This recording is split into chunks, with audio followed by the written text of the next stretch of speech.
ಎಲ್ರಿಗೂ ನಮಸ್ಕಾರ.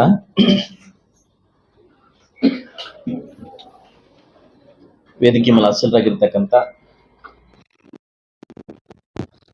ನಮ್ಮ ತಾಲೂಕು ದಂಡಾಧಿಕಾರಿಗಳು ಶ್ರೀಮತಿ ಗೀತಾ ಮೇಡಮ್ ಅವರೇ, ಡಾಕ್ಟರ್ ಸರ್ವೇಶ್ ಅವರೇ, ಹಾಗೂ ನಮ್ಮ ಆಯುಕ್ತರಾಗಿರ್ತಕ್ಕಂಥ ಶ್ರೀಧರ್ ಅವರೇ, ವಂಶಕೃಷ್ಣ ಹಾಗೂ ನಮ್ಮ ವಂಶಕೃಷ್ಣ ಸರ್ ಅವರೇ, ನಮ್ಮ ಸಿಟಿ ಶೋಭಾ ಮೇಡಮ್ ಅವರೇ, ನಮ್ಮ ರಘುಪತಿ ಸರ್ ಅವರೇ, ವೇದಿಕೆ ಮುಂಭಾಗಿರ್ತಕ್ಕಂಥ ಎಲ್ಲ ನನ್ನ ಮಾಧ್ಯಮ ಮಿತ್ರರೇ, ಹಾಗೂ ನೂತನ ವರ್ಷದಲ್ಲಿ ನೂತನವಾಗಿ ಹೊಸ ಜೀವನವನ್ನ ಕಟ್ಕೊಳ್ತಕ್ಕಂಥ ಎಲ್ಲ ನನ್ನ ತಾಯಂದಿರೇ, ಸಾಕಷ್ಟು ವಿಷಯಗಳನ್ನ ನಿಮ್ ಮುಂದೆ ಮಾತಾಡ್ಬೇಕಂತ ಅನ್ಕೊಂಡಿದ್ದೀನಿ. ಸಾಕಷ್ಟು ಜನಕ್ಕೆ ಡೌಟ್ ಇದೆ, ಹೆಂಗೆ ಸೆಲೆಕ್ಷನ್ ಆಯ್ತು, ಹೇಗೆ ಸೆಲೆಕ್ಷನ್ ಆಯ್ತು, ದುಡ್ಡು ಕೊಟ್ಟಿದಾರಾ, ದುಡ್ಡು ತಗೊಂಡು ಸೆಲೆಕ್ಷನ್ ಮಾಡಿದಾರಾ ಅನ್ನೋದು ವಾಸ್ತವಾಂಶ ನಿಮ್ಗೆ ಅರ್ಥ ಆಗಬೇಕು. ಇವತ್ತು ಮಾಧ್ಯಮ ಮಿತ್ರಗಳು ನಾನು ಮಾತಾಡ್ತೀನಿ. ಹಿಂದೆ ಕಾಲ ಹೆಂಗಿತ್ತು ಅಂತಂದ್ರೆ, ಅಂಗನವಾಡಿ ಸೆಲೆಕ್ಷನ್ ಅಂತಂದ್ರೆ ಯಾರೋ ಮೀಡಿಯೇಟರ್ ಬಂದು 1 ಲಕ್ಷ ಕೊಡು ಸೆಲೆಕ್ಷನ್ ಮಾಡ್ತೀನಿ ಅಂದ್ರೆ ನಂಬಿ ಕೊಟ್ಬಿಡ್ತಾ ಇದ್ರು.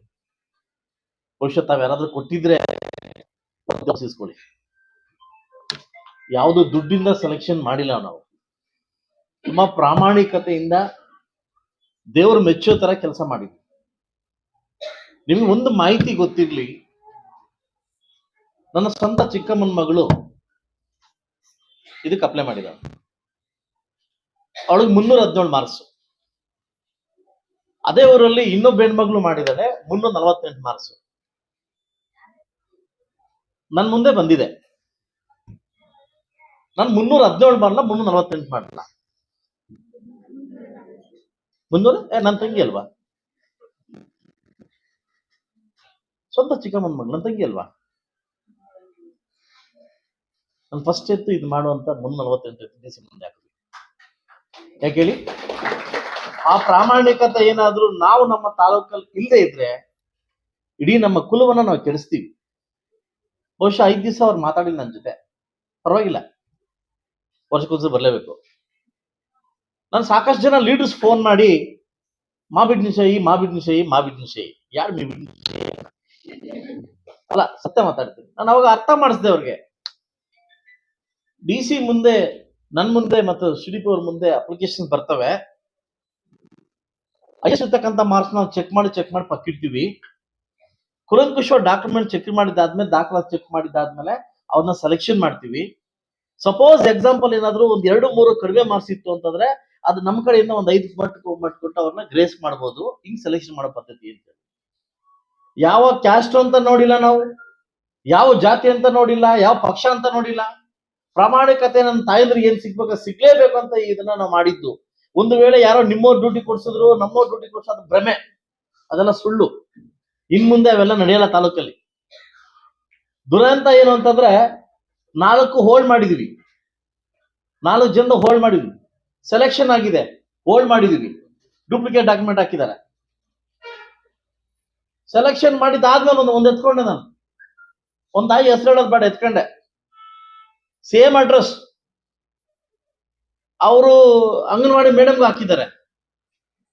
ಮತ್ತೆ ಇನ್ನೊಂದು ಸೇಮ್ ಅಡ್ರೆಸ್ ಆಯೋಗ ಹಾಕಿದ್ದಾರೆ. ಸಿಕ್ಕೋನ್ 2 ಫೋನ್. ನನಗೆ ಡೌಟ್ ಬಂತು, ಒಂದೇ ಅಮ್ಮ 2 ಕಡೆ ಹೆಂಗಿರ್ತಾಳೆ ಅಂತ. ಎಷ್ಟು ಗೊತ್ತಾ? 478 ಮಾರ್ಕ್ಸ್ ಅವ್ರದ್ದು. ಎಷ್ಟು ಕಾಂಪಿಟೇಷನ್ ಇಲ್ಲ ಅವ್ರಿಗೆ. ಬಿತ್ತ ಎಲ್ಲಿ ಹೊಡ್ತಾ FIR ಹಾಕಕ್ಕೆ ಹೇಳಿದೀನಿ ನಾನು. ಒಂದು ಕೆಲಸ ಸಿಗುತ್ತೆ ಅಂದ್ಮೇಲೆ ಏನೋ ತಿನ್ಬೋದ ನಾವು. ಈಗ ನಮ್ ಗೀತಾ ಅವ್ರು ಹೇಳ್ತಾ ಇದ್ರು, ಮಕ್ಕಳನ್ನ ಜಾಗೃತಿಯಿಂದ ನೋಡಿ, ಅವೆಲ್ಲ ಮಾಡಕ್ ಹೋಗ್ಬಿಡಿ. ನಿಮ್ ಮಕ್ಕಳನ್ನ ಮನೆ ಹೆಂಗ್ ನೋಡ್ಕೊಂಡ್ರೆ ಆ ಮಕ್ಕಳ ಹಂಗ್ ನೋಡ್ಕೊಳ್ಳಿ ಸಾಕು. ನಿಮ್ ಮಕ್ಕಳನ್ನ ಹೆಂಗ್ ಪ್ರೀತಿ ಮಾಡ್ತೀರಿ, ಸೇಮ್ ಪ್ರೀತಿನ ನಿಮ್ ಮಕ್ಕಳ ತರ ಮಾಡ್ಕೊಂಡ್ರೆ ಸಾಕು ನಮ್ಗೆ. ಅದೇ ತುಂಬಾ ಪ್ರಾಮಾಣಿಕತೆಯಿಂದ, ಯಾರಿಗೂ ಡ್ಯಾಮೇಜ್ ಆಗ್ದಂಗೆ. ನಾಳೆ ಬಂದು ನೀವು ನಮ್ಗೆ ಪ್ರಶ್ನೆ ಮಾಡಬಾರ್ದು, ಸರ್ ನನ್ನ ಎಷ್ಟು ಮಾರ್ಕ್ಸ್ ಬಂದು ಯಾಕೆ ಇದು ಮಾಡಿದೀರಾ. ಅವ್ನು ನಿಮ್ಮ ಮುಂದೆ ತಲೆ ತಗ್ಸೋದು ಅವಶ್ಯಕತೆ ನಮ್ಗೆ ಬೇಡ. ಏನು ಭಗವಂತನ ಇಚ್ಛೆಯಿಂದ ನಿಮ್ಗೆ ಏನ್ ಸಿಗ್ಬೇಕೋ, ಹಣೆ ಬರ್ದು ಏನ್ ಸಿಗ್ಬೇಕು ಅದು ಸಿಕ್ಕಿದೆ ನಿಮ್ಗೆ. ಯಾರ ರೆಕಮೆಂಡೇಶನ್ ಇಂದನೋ, MLA ರೆಕಮೆಂಡೇಶನ್ ಇಲ್ಲ ಲೀಡ್ ರೆಕಮೆಂಡೇಶನ್ ಎಲ್ಲಿಂದ ಸಿಕ್ಕಿಲ್ಲ. ನೀವು ಬರ್ದಿರ್ತಕ್ಕಂಥ ಮಾರ್ಕ್ಸ್ ಇಂದ, ನೀವು ಪಡೆದಿರ್ತಕ್ಕಂಥ ಅಂಕಗಳಿಂದ, ನೀವೇನ್ ಅವತ್ತು ಓದಿದಿರಲ್ಲ ಅದರಿಂದ ನಿಮ್ಗೆ ಸಿಕ್ಕಿರೋದು. ಯಾವ ರೆಕಮೆಂಡೇಶನ್ ಇಂದನೂ ಅಲ್ಲ. ಯಾಕಂದ್ರೆ ಇವತ್ತು ಮುಳಬಾಗಿಲು ತಾಲೂಕಲ್ಲಿ ದುಡ್ಡು ತಗೊಂಡ್ ಮಾಡ್ತಕ್ಕಂಥ ಅವಕಾಶ ಇಲ್ಲೆಲ್ಲೂ ಇಲ್ಲ. ಇದು ನನ್ ಬರಕ್ಕಿಂತ ಮುಂಚೆ ಇತ್ತದು. ನೀ ಅಂಗನವಾಡಿ ಟೀಚರ್ ಕೊಡ್ತೀನಿ, ಫುಡ್ ಕೊಡ್ತೀನಿ, ದುಡ್ಡು ಹಾಕೋದು ಗ್ಯಾಂಗ್ ಇದಾವೆ ನಮ್ಮಲ್ಲಿ ಕೂಡ. ಅಂತವ್ರು ಯಾರು ನಂಬಕ್ ಹೋಗ್ಬೇಡಿ. ನಿಮ್ಮ ಪ್ರಾಮಾಣಿಕತೆಯಿಂದ ನಿಮ್ಗೆ ಡ್ಯೂಟಿ ಸಿಕ್ಕಿದೆ. ಈ ಮುಳಬಾಗಿಲು ತಾಲೂಕಿನ ಮಾನ ಮರ್ಯಾದೆ ಕಾಪಾಡ್ಕೊಂಡು ಹೋಗತಕ್ಕಂಥ ಜವಾಬ್ದಾರಿ ನಿಮ್ ಕೈಯಲ್ಲಿ ಆಗ್ತಾ ಇದೆ ಇವತ್ತು. ನಿಮ್ ಮನೆ ತರ ಕಾಪಾಡ್ತಿರೋ, ಇಲ್ಲ ನಿಮ್ಮ ಮಕ್ಕಳ ತರ ಕಾಪಾಡ್ತಿರೋ, ಇಲ್ಲ ಮಲ್ತಾಯಿ ತರ ಕಾಪಾಡ್ತಿರೋ ಅನ್ನೋದು ನಿಮ್ಮೆಲ್ಲಿದೆ. ಇವತ್ತೊಂದು ಅವಕಾಶವನ್ನ ಸಿಕ್ಕಿದೆ. ಅವಕಾಶವನ್ನ ನಾವು ಅದನ್ನ ದುರುಪಯೋಗ ಪಡಿಸ್ಕೊಬಹುದು, ಸದುಪಯೋಗ ಪಡಿಸ್ಕೊಬಹುದು. ನನ್ನ ಹೆಸರು ಹೇಳೋದು ಬೇಡ, ಸಾಕಷ್ಟು ಲೀಸ್ಟ್ ಹಾಕಿ ಇಟ್ಕೊಂಡಿದೀನಿ. ಸೊ ಅಂಗನವಾಡಿ ಟೀಚರ್ ಆಗ್ಬಿಟ್ಟು ಸಾಕು ಇಡೀ ಫ್ಯಾಮಿಲಿ ಮೇಂಟೈನ್ ಆಗುತ್ತೆ. 2 ಗುಡ್ ಲೀಡರ್ 6 ಗುಡ್ ಲಾಡ ಆಗಿದೆ. ನಾನೇ ಎಂಕ್ವೈರಿ ಮಾಡಿದ್ದೀನಿ, ತಪ್ಪು ತಿಳ್ಕೊಂಬೇಡಿ. ಯಾಕಂದ್ರೆ ಇವೆಲ್ಲ ಮಾಡೋದ್ರಿಂದ ಆತ್ಮಸಾಕ್ಷಿ ಮೆಚ್ಚಲ್ಲ. ಅಲ್ಟಿಮೇಟ್ಲಿ ಇನ್ನೊಬ್ಬರಿಗೆ ಉತ್ತರ ಕೊಡೋದು ಬೇಡ, ನಿಮ್ಮನ್ನ ಉತ್ತರ ಕೊಡ್ಕೊಬೇಕಲ್ಲ.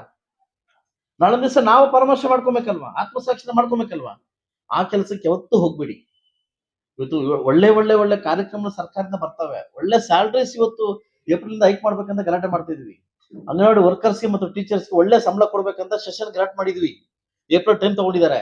ಒಳ್ಳೆ ಸಂಬಳ ಸಿಗುತ್ತೆ, ಒಳ್ಳೆ ಆದಾಯ ಸಿಗುತ್ತೆ. ನಿಮ್ ಸಂಸಾರ ಇಡೀ ಕುಟುಂಬ ಚೆನ್ನಾಗಿಲ್ಲ ಅಂತ ಬಯಸ್ತೀನಿ. ಆದ್ರೆ ಇನ್ನೊಬ್ಬ ಮಕ್ಕಳಿಗೆ ಬಾಯಿ ಹೊಡೆದು ನಮ್ಮ ಮಕ್ಕಳು ಚೆನ್ನಾಗಾಗುತ್ತಕ್ಕಂಥ ಬುದ್ಧಿ ಯಾವತ್ತು ನಿಮ್ಗೆ ಬರೋದು ಬೇಡ ಅಂತ ಒಬ್ಬ ಶಾಸಕನಾಗಿ ನಿಮ್ಮ ಅಣ್ಣನಾಗಿ ನಾನು ಕೇಳ್ಕೊಂತೀನಿ.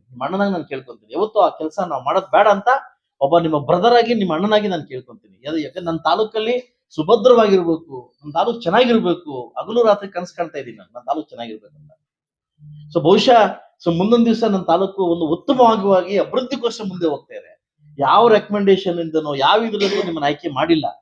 ನೀವು ಪಡೆದಿರ್ತಕ್ಕಂಥ ಅಂಕಗಳಿಂದನೇ ನಿಮ್ಮನ್ನ ಆಯ್ಕೆ ಮಾಡಿದೀವಿ. ಸೊ ಅದನ್ನ ಬಿಟ್ಬಿಟ್ಟು ಯಾರಾದ್ರೂ ನಿಮ್ಮ ಹತ್ರ ದುಡ್ಡಿಸ್ಕೊಂಡಿದ್ರೆ ಅಂಗನವಾಡಿ ನಡೀತಿದೆ, ಅದು ಗೊತ್ತಾಗಿದೆ ನನಗೆ, ನಡೆದಿದೆ, ಅದು ಸುಳ್ಳು. ಅದೇನಾದ್ರೂ ಒಂದ್ ದಿವಸ ನನಗೆ ಗೊತ್ತಾಯ್ತು ಅಂದ್ರೆ ಅವತ್ತೇ ನೀವು ಕೆಲಸದಲ್ಲಿಲ್ಲ. ಇವತ್ತು ಬೋರ್ಡ್ಗೆಲ್ಲ ಕಳ್ಸಿದೀವಿ, ಆ ಮಾರ್ಕ್ಸ್ ಕಾರ್ಡ್ ವೆರಿಫಿಕೇಶನ್ ಮಾಡಿ ನೋಡ್ತೀವಿ.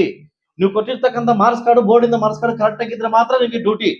ಇಲ್ಲ ಅಂತಂದ್ರೆ ಅವತ್ತೇ ಆದೇಶವನ್ನ ರದ್ದು ಮಾಡಿ ಅದು FIR ಹಾಕಂತ ಕೆಲಸವನ್ನ ಮಾಡ್ತೀವಿ.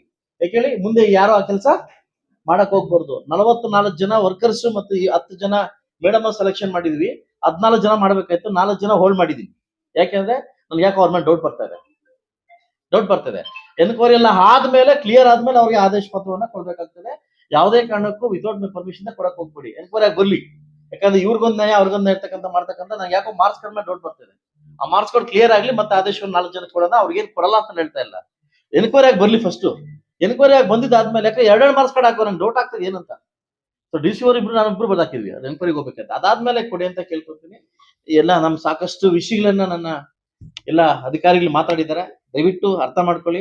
ಯಾಕೆಂತಂದ್ರೆ ನಿಮ್ ಕೈಯಲ್ಲಿದೆ ಇವತ್ತು ಜವಾಬ್ದಾರಿ ಕೆಲಸವನ್ನ, ನಿಮ್ ಕೈಯಲ್ಲಿದೆ. ಇವತ್ತಿಂದ ಹೊಸ ವರ್ಷದ ಜವಾಬ್ದಾರಿ ಕೆಲಸ ನಿಮ್ ಕೈಯಲ್ಲಿದೆ. ಪ್ರಾಮಾಣಿಕತೆಯಿಂದ ನನ್ನ ತಾಯಂದ್ರ ಮುಳಬಾಗಿಲು ಪ್ರಾಮಾಣಿಕತೆಯಿಂದ ಮಾಡ್ತೀರಂತ ನನ್ನ ನಂಬಿಕೆ ನನಗಿದೆ, ಆ ಭರವಸೆ ನನಗಿದೆ. ದಯವಿಟ್ಟು ಯಾಕೆಂತಂದ್ರೆ ನೀನ್ ತಪ್ಪು ತಿಳ್ಕೊಂಬೇಡಿ. ಸಪೋಸ್ ನೀವ್ ಮದುವೆ ಆಗಿ ಬೇರೆ ಮನೆಗೆ ಹೋಗ್ತೀರಿ, ಕೆಲಸ ಕಾರ್ಯ ಏನು ಬರಲ್ಲ, ಓಕೆನಾ? 9 ಗಂಟೆಗೆ ಎದ್ದೇಳ್ತೀರಿ, ಓಕೆನಾ? 1-2 ತಿಂಗಳು 3 ತಿಂಗಳು ಮತ್ತೆ ನೋಡ್ತಾರೆ. ನೆಕ್ಸ್ಟ್ ಯಾರನ್ನ ಬೈತಾರೆ? ಅಪ್ಪ ಅಮ್ಮನ. ನಮ್ಮನ್ನೊಂದು ಕುರುಡುಮಲೆ ದೇವಸ್ಥಾನದಿಂದ ಹೋಗ್ತಾ ಇದೀವಿ, ನನ್ನ ಫ್ರೆಂಡ್ಸ್ ಎಲ್ಲ ಬಂದಿದ್ರು.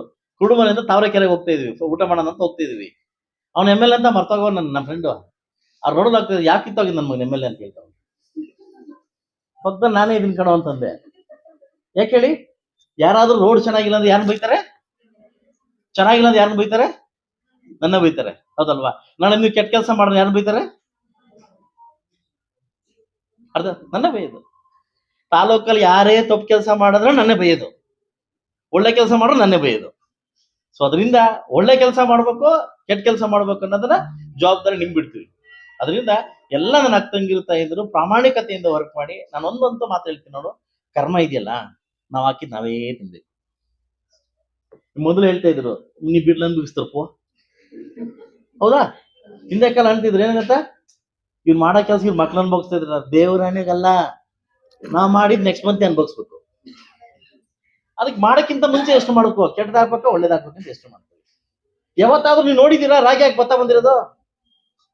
ರಾಗಿ ಹಾಕ್ಬಿಟ್ಟು ಭತ್ತ ಬರ್ತಾ ರಾಗಿನೇ ಬರೋದು. ಇಲ್ಲ ಭತ್ತ ಹಾಕಿ ರಾಗಿ ಬರುತ್ತಾ? ಬರಲ್ಲ. ನೀವೇನ್ ಹಾಕ್ರೆ ಅದು ವಾಪಸ್ ನಿಮ್ಗೆ ಬರ್ತದೆ. ಲಾಸ್ಟ್ ತಿನ್ಬೇಕಾಗಿದ್ದಾರೋ ನಾವೇ. ಅದಕ್ಕೆ ಹಾಕಕ್ಕಿಂತ ಮುಂಚೆ ಯೋಚನೆ ಮಾಡಿ ಏನ್ ಹಾಕ್ಬೇಕು, ಒಳ್ಳೇದ್ ಹಾಕ್ಬೇಕಾ ಕೆಟ್ಟದ್ ಹಾಕ್ಬೇಕಂತ. ಯಾಕಂದ್ರೆ ತುಂಬಾ ಕಡುಬಡವರು ಮಕ್ಕಳು ನಿಮ್ಗೆ ಕೊಡೋದು, ಕಡುಬಡವರು ಮಕ್ಕಳು ನಿಮ್ಗೆ ಕೊಡೋದು. ಆ ಮಕ್ಕಳ ಫಸ್ಟ್ ನನ್ನ ಪ್ರಕಾರ ನೀವೇ ತಾಯಂದಿರು. ದಯವಿಟ್ಟು ಒಳ್ಳೆ ವಿದ್ಯೆನ ಕಲಿಸಿ, ಒಳ್ಳೆ ಬುದ್ಧಿಯನ್ನ ಕಲಿಸಿ, ಒಳ್ಳೆ ಮಾರ್ಗದಲ್ಲಿ ಹೋಗ್ಲಿ ಅಂತ ಕೇಳ್ಕೊಂತ ಅವಕಾಶವನ್ನ ಒಳ್ಳೇದಾಗ್ಲಿ. ಹೊಸ ವರ್ಷದಿಂದ ಹೊಸ ಜೀವನ ಕಟ್ಕೊಂತ ಇದ್ರಿ, ನಿಮ್ಮೆಲ್ಲಾ ಕುಟುಂಬಕ್ಕೂ ಒಳ್ಳೇದಾಗ್ಲಿ ಅಂತ ಹೇಳ್ತಾ, ಸೊ ಅವಕಾಶ ಕೊಟ್ಟಿದ್ದಕ್ಕೆ ತಮ್ಮೆಲ್ಲರಿಗೂ ಒಂದಿಸ್ತಾ ನನ್ನ ಮಾತು ಮುಗಿಸ್ತಾ ಇದೆ. ಎಲ್ಲಾ ನನ್ನ ತಾಯಂದ್ರಿಗೂ ಒಳ್ಳೇದಾಗ್ಲಿ.